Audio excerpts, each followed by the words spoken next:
Alright guys, welcome back. In this video we're going over another example on implicit differentiation, and in this example we have mixed x and y terms where stuff is just all over the place on both sides of the equation.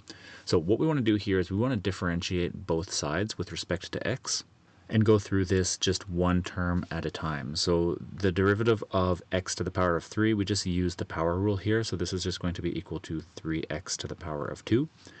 For the derivative of y cubed with respect to x, we have to consider y to be a function of x.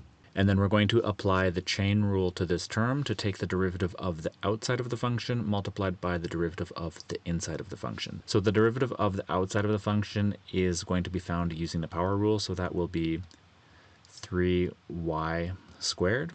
And then the derivative of the inside is just the derivative of y, so we can write that as dy dx.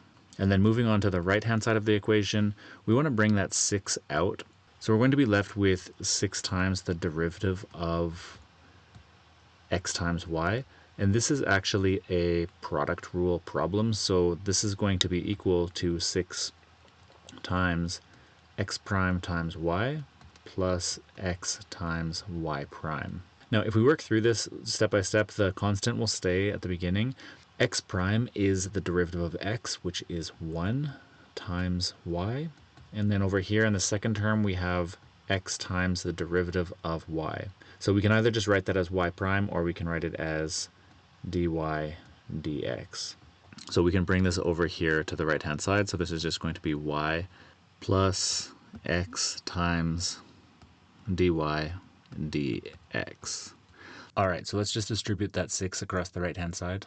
And something that I like to do is I like to write dy dx just as y prime while I'm working through. I find this speeds it up a little bit easier, or it's just a little bit easier to see what's going on. So we can just write these as y prime.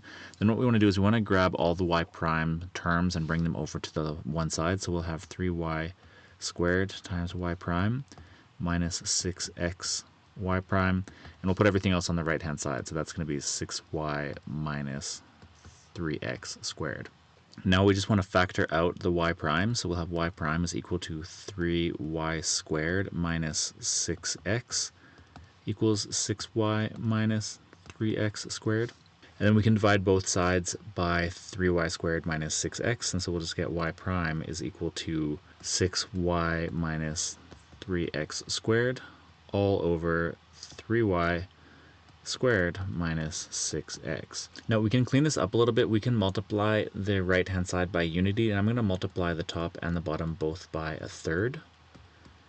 And when that distributes out, we see that this is going to be equal to, well, 6 times a third is going to be 2y minus 3 times a third, so that'll be minus x squared. And this will all be over 3 divided by 3, so that's going to be y squared minus 2x.